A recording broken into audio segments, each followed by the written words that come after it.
ಓಂ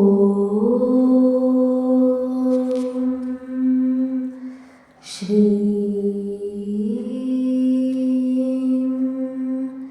ಹ್ರೀಂ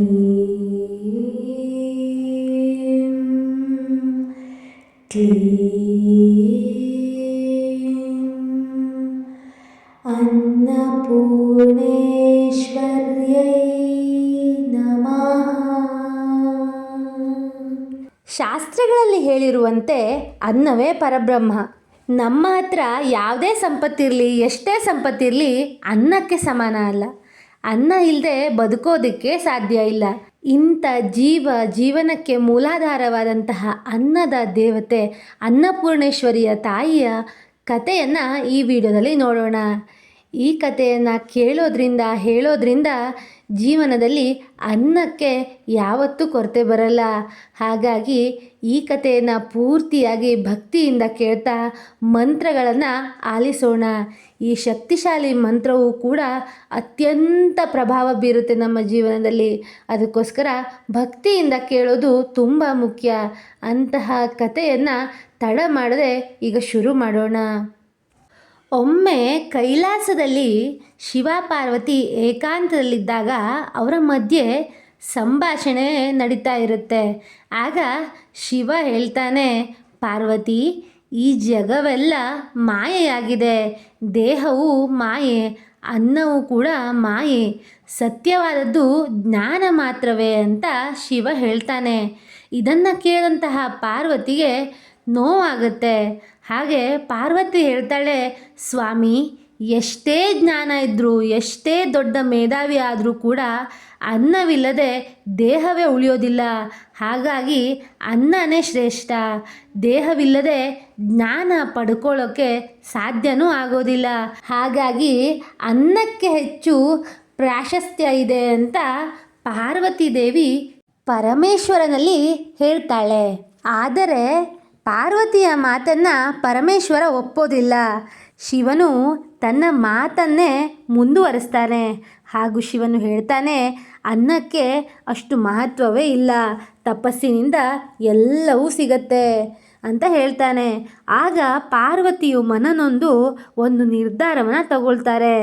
ಪಾರ್ವತಿ ಮನಸ್ಸಿನಲ್ಲೇ ಅನ್ಕೋತಾರೆ, ಏನಂದರೆ, ಲೋಕಕ್ಕೆ ಅನ್ನದ ಮಹತ್ವವನ್ನು ನನ್ನ ಸ್ವಾಮಿ ಅನುಭವದಿಂದಲೇ ಅರಿಬೇಕು ಅಂತ ಅಂದ್ಕೋತಾಳೆ. ಹಾಗೂ ಪಾರ್ವತಿ ದೇವಿಯು ಕಾಶಿಗೆ ಬಂದು ತನ್ನ ಶಕ್ತಿಯಿಂದ ಅಲ್ಲಿ ಅನ್ನ, ಆಹಾರ, ಧಾನ್ಯ ಎಲ್ಲವನ್ನು ಮಾಯಗೊಳಿಸ್ತಾಳೆ. ಅದಾದ ಮೇಲೆ ಕಾಶಿಯಲ್ಲಿ ಭೀಕರವಾದಂತಹ ಬರ ಉಂಟಾಗತ್ತೆ. ಋಷಿಗಳು, ಸನ್ಯಾಸಿಗಳು, ಮಕ್ಕಳು, ವೃದ್ಧರು ಎಲ್ಲರೂ ಕೂಡ ಹಸಿವಿನಿಂದ ಬಳಲ್ತಾರೆ, ನರಳುತ್ತಾರೆ. ತದನಂತರ ಅನ್ನವಿಲ್ಲದೆ ಶಿವನಿಗೂ ಕೂಡ ಭಿಕ್ಷೆ ದೊರೆಯೋದಿಲ್ಲ. ಎಲ್ಲರೂ ಕೂಡ ದುರ್ಬಲರಾಗ್ತಾರೆ. ಆಗ ಶಿವನು ಮನಸ್ಸಿನಲ್ಲಿ ಅಂದ್ಕೋತಾನೆ, ಅನ್ನವಿಲ್ಲದೆ ಯಾವ ತಪಸ್ಸು ಕೂಡ ಸಾಧ್ಯವಾಗೋದಿಲ್ಲ. ಅನ್ನಕ್ಕಾಗಿ ಹುಡುಕುತ್ತಾ ಶಿವನು ಕಾಶಿಯ ಒಂದು ಬೀದಿಗೆ ಬರ್ತಾರೆ. ಹಾಗೂ ಅಲ್ಲಿ ಒಂದು ಸಣ್ಣ ಮನೆಯ ಮುಂದೆ ಒಂದು ಅನ್ನದ ಪರಿಮಳ ಬರ್ತಾ ಇರುತ್ತೆ. ಅಲ್ಲಿ ಪಾರ್ವತಿಯು ಅನ್ನಪೂರ್ಣೇಶ್ವರಿಯ ರೂಪದಲ್ಲಿ ಕೈಯಲ್ಲಿ ಅನ್ನಪಾತ್ರೆಯನ್ನು ಹಿಡಿದು ಅನ್ನದಾನ ಮಾಡ್ತಾ ಇರ್ತಾಳೆ. ಶಿವನು ಭಿಕ್ಷುಕನಂತೆ, ಅಮ್ಮ, ಸ್ವಲ್ಪ ಅನ್ನವನ್ನು ನೀಡ್ತೀರಾ ಅಂತ ಅವಳ ಹತ್ರ ಕೇಳ್ತಾನೆ. ಆಗ ಪಾರ್ವತಿಯು ನಗುತ್ತಾ ಹೇಳ್ತಾಳೆ, ಸ್ವಾಮಿ, ನೀವು ಅನ್ನದ ಮಹತ್ವವನ್ನು ಈಗಲಾದರೂ ಒಪ್ತೀರಾ ಅಂತ. ಅವಳ ಧ್ವನಿ ಕೇಳಿದ ಕ್ಷಣಕ್ಕೆ ಶಿವನಿಗೆ ಸತ್ಯದ ಅರಿವಾಗುತ್ತೆ. ಹಾಗೂ ಶಿವ ಹೇಳ್ತಾನೆ, ಅಮ್ಮ, ನಾನು ತಪ್ಪು ಮಾಡಿದೆ. ಅನ್ನವಿಲ್ಲದೆ ಜೀವವಿಲ್ಲ, ಜೀವವಿಲ್ಲದೆ ಜ್ಞಾನವಿಲ್ಲ. ನನ್ನನ್ನು ದಯಮಾಡಿ ಕ್ಷಮಿಸಿ ಅಂತ ಕೇಳ್ಕೊತಾನೆ. ಅನ್ನಪೂರ್ಣೇಶ್ವರಿಯು ಶಿವನಿಗೆ ಅನ್ನವನ್ನು ನೀಡ್ತಾ ಹೇಳ್ತಾಳೆ, ಜ್ಞಾನವು, ತಪಸ್ಸು ಅನ್ನದಿಂದ ಬೆಳೆಯುತ್ತೆ. ಅನ್ನವೇ ಬ್ರಹ್ಮ, ಅನ್ನವೇ ಶಕ್ತಿ ಅಂತ ಹೇಳ್ತಾಳೆ. ಶಿವನು ಆಕೆಯ ಪಾದಗಳಿಗೆ ನಮಿಸ್ತಾರೆ. ತದನಂತರ ಪಾರ್ವತಿಯು ಮತ್ತೆ ತನ್ನ ದೇವರೂಪದಲ್ಲಿ ಕಾಶಿಗೆ ಬಂದು ನೆಲೆಸ್ತಾಳೆ. ಅಂದಿನಿಂದ ಕಾಶಿಯು ಅನ್ನದಾನ ಕೇಂದ್ರವಾಗುತ್ತೆ. ಅನ್ನಪೂರ್ಣೇಶ್ವರಿಯು ಅನ್ನದಾತೆಯಾಗ್ತಾಳೆ. ಅನ್ನದಾನವು ಮಹಾಪುಣ್ಯ ಅಂತ ಅನಿಸ್ಕೊಳ್ಳುತ್ತೆ. ಅನ್ನವನ್ನು ಯಾವತ್ತೂ ಅಪಮಾನ ಮಾಡಬಾರ್ದು. ಅನ್ನದಾನವೇ ಮಹಾದಾನ. ಅನ್ನವೇ ಜೀವನ. ಅನ್ನಪೂರ್ಣೇಶ್ವರಿಯನ್ನು ಮತ್ತು ಆಕೆಯ ಕತೆ ಮಂತ್ರಗಳನ್ನು ಯಾರು ಜಪಿಸ್ತಾರೋ, ತಾಯಿಯನ್ನು ಯಾರು ಆರಾಧನೆಯನ್ನು ಮಾಡ್ತಾರೋ ಅವರಿಗೆ ಅನ್ನದ ಕೊರತೆಯು ನಿವಾರಣೆಯಾಗತ್ತೆ. ಮನಸ್ಸಿಗೆ ಶಾಂತಿ ದೊರೆಯುತ್ತೆ. ಕುಟುಂಬದಲ್ಲಿ ಸೌಖ್ಯ ಸಮೃದ್ಧಿ ನೆಲೆಸುತ್ತೆ. ಅನ್ನದಾನದಿಂದ ಮಹಾಪುಣ್ಯವೇ ದೊರೆಯುತ್ತೆ. ಹಾಗಾಗಿ ಅನ್ನದಾತೆಯ ಮಂತ್ರ ಕಥೆಯನ್ನು ಭಕ್ತಿಯಿಂದ ಆಲಿಸಬೇಕು. ನಮ್ಮ ಕೈಲಾದಷ್ಟು ಅನ್ನದಾನವನ್ನು ಮಾಡಿ ಅನ್ನಪೂರ್ಣೇಶ್ವರಿಯ ಕೃಪೆಗೆ ಪಾತ್ರರಾಗಬೇಕು. ಈ ಮಂತ್ರವು ಕೇವಲ ಅನ್ನವಷ್ಟೇ ಅಲ್ಲ, ಆರ್ಥಿಕ ಸ್ಥಿರತೆ, ಉದ್ಯೋಗದಲ್ಲಿ ಬೆಳವಣಿಗೆಯನ್ನು ಕೂಡ ನೀಡುತ್ತೆ ಹಾಗೂ ಮನೆಗೆ ಅನ್ನದ ಕೊರತೆಯನ್ನು ತಪ್ಪಿಸುತ್ತೆ. ಕುಟುಂಬದವರ ಆರೋಗ್ಯ ಉತ್ತಮವಾಗಿರುತ್ತೆ. ಅನ್ನಪೂರ್ಣೇಶ್ವರಿ ಮಂತ್ರವು ಅತೃಪ್ತಿ, ಆತಂಕ, ಭಯಗಳನ್ನು ದೂರ ಮಾಡುತ್ತೆ. ಶಾಸ್ತ್ರದಲ್ಲಿ ಹೇಳಿರುವಂತೆ ಅನ್ನವೇ ಬ್ರಹ್ಮ. ಅನ್ನಪೂರ್ಣೇಶ್ವರಿಯ ಮಂತ್ರ ಜಪದಿಂದ ಬುದ್ಧಿಶಕ್ತಿ ವೃದ್ಧಿಸುತ್ತೆ. ವಿದ್ಯಾರ್ಥಿಗಳಿಗೆ ಓದಿನಲ್ಲಿ ಏಕಾಗ್ರತೆ ಮೂಡುತ್ತೆ. ತಪಸ್ಸು, ಭಕ್ತಿ ಗಾಢವಾಗುತ್ತೆ. ಹಳೆಯ ಪಾಪಗಳು ಕ್ಷಯವಾಗುತ್ತೆ. ಅನ್ನದಾನವನ್ನು ಏನಾದರೂ ಮಾಡಿದ್ರೆ ಪುಣ್ಯ ಲಭಿಸಿ ಜೀವನದಲ್ಲಿ ಎಲ್ಲವೂ ಶುಭದಾಯಕವಾಗೇ ಇರುತ್ತೆ. ಇಂತಹ ಅದ್ಭುತವಾದಂತಹ ಪವಿತ್ರವಾದಂತಹ ಅನ್ನಪೂರ್ಣೇಶ್ವರಿ ತಾಯಿಯ ಮಂತ್ರ ಜಪವನ್ನು ಈಗ ಕೇಳೋಣ. ಈ ಮಂತ್ರವನ್ನು ದಿನಾಲೂ ಪಾರಾಯಣೆ ಮಾಡಿ. ಇದರಿಂದ ಮನೆಗೆ ಶ್ರೇಯಸ್ಸು. ಈಗ ಮಂತ್ರಗಳನ್ನು ಕೇಳೋಣ. ಓಂ ಶ್ರೀ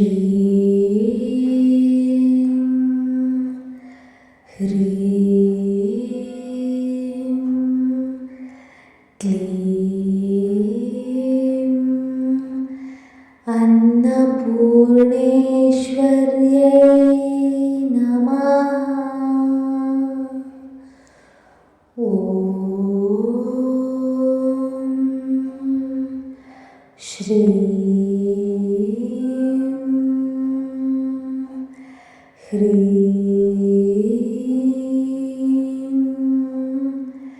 ಕ್ಲೀಂ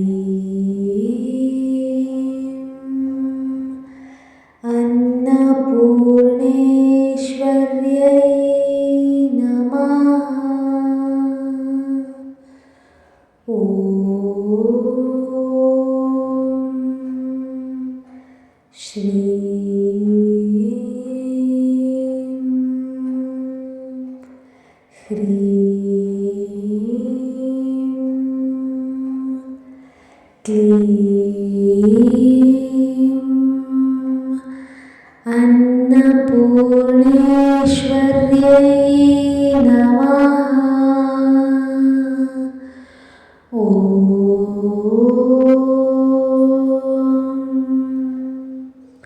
ಶ್ರೀಂ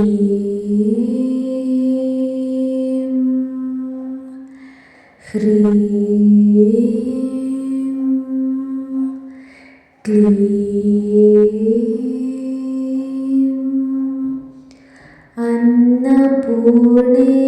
ಅನ್ನಪೂರ್ಣೇಶ್ವರ್ಯೈ ನಮಃ. ಓಂ ಶ್ರೀಂ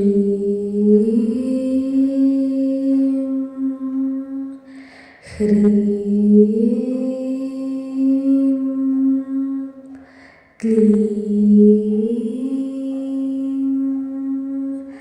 ಅನ್ನಪೂರ್ಣೇಶ್ವರ್ಯೈ ನಮಃ.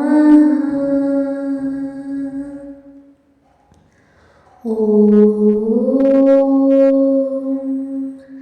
ಶ್ರೀಂ ಹ್ರೀಂ ಕ್ಲೀಂ ಅನ್ನಪೂರ್ಣೇಶ್ವರ್ಯೈ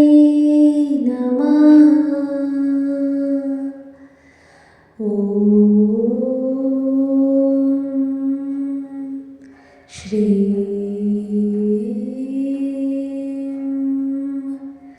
ಹ್ರೀಂ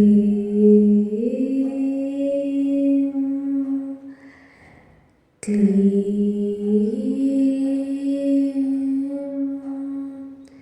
ಅನ್ನಪೂರ್ಣೇಶ್ವರ್ಯೈ ನಮಃ. ಓಂ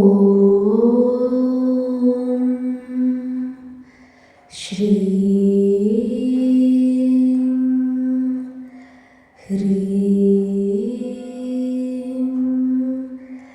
ಕ್ಲೀಂ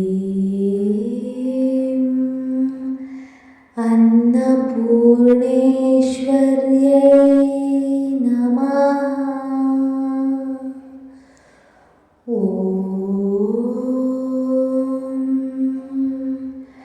ಶ್ರೀಂ ಹ್ರೀಂ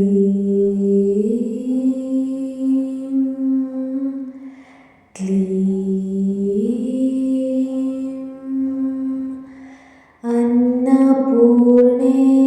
ಅನ್ನಪೂರ್ಣೇಶ್ವರ್ಯೈ ನಮಃ. ಓಂ ಶ್ರೀಂ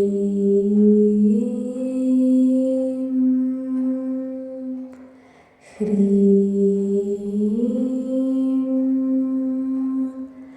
ಕ್ಲೀಂ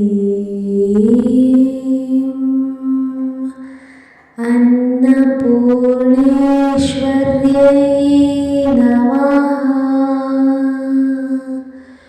ಓಂ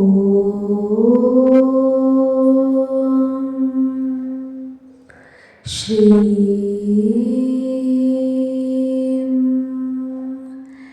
ಹ್ರೀಂ ಕ್ಲೀಂ ಅನ್ನಪೂರ್ಣೇಶ್ವರ್ಯೈ ನಮಃ. ಓಂ ಶ್ರೀಂ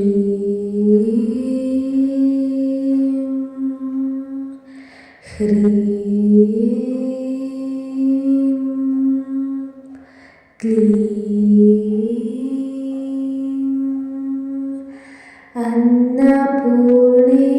ಅನ್ನಪೂರ್ಣೇಶ್ವರ್ಯೈ ನಮಃ.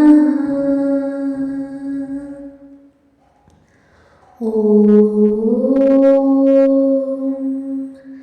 ಶ್ರೀಂ ಹ್ರೀಂ ಕ್ಲೀಂ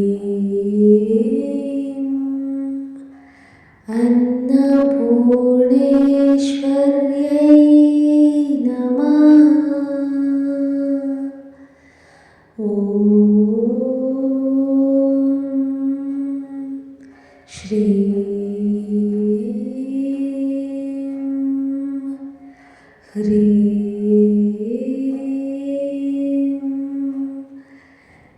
ಕ್ಲೀಂ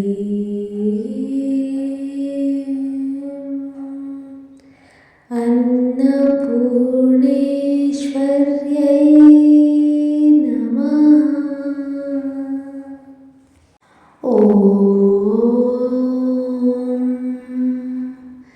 ಶ್ರೀಂ ಹ್ರೀಂ ಕ್ಲೀಂ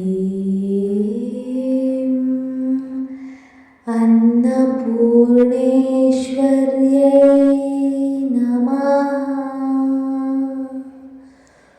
ಓಂ ಶ್ರೀಂ ಹ್ರೀಂ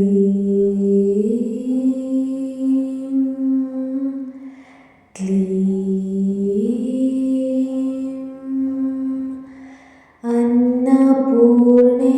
ಅನ್ನಪೂರ್ಣೇಶ್ವರ್ಯೈ ನಮಃ. ಓಂ श्रीं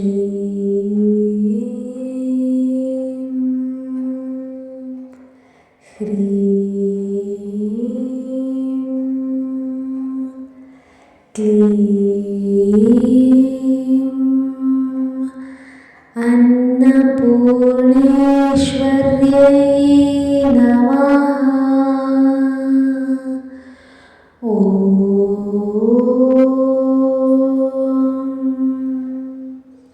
श्रीं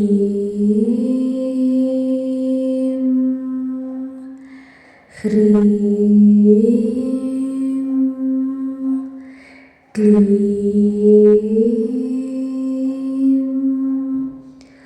अन्नपूर्णेश्वर्यै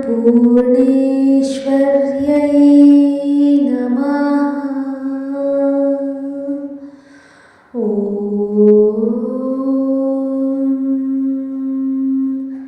श्रीं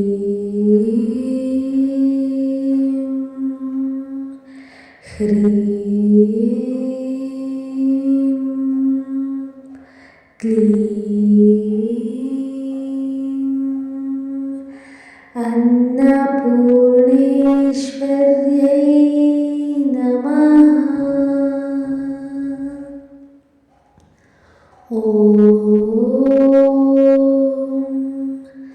श्रीं ह्रीं क्लीं अन्नपूर्णेश्वर्यै नमः।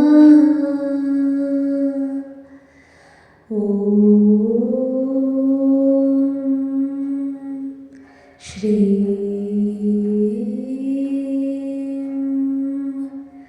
ह्रीं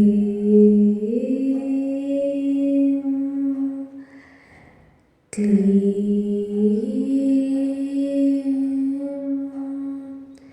अन्नपूर्णेश्वर्यै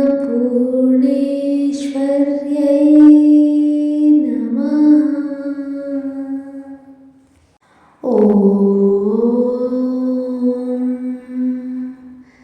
श्रीं ह्रीं क्लीं अन्नपूर्णेश्वर्यै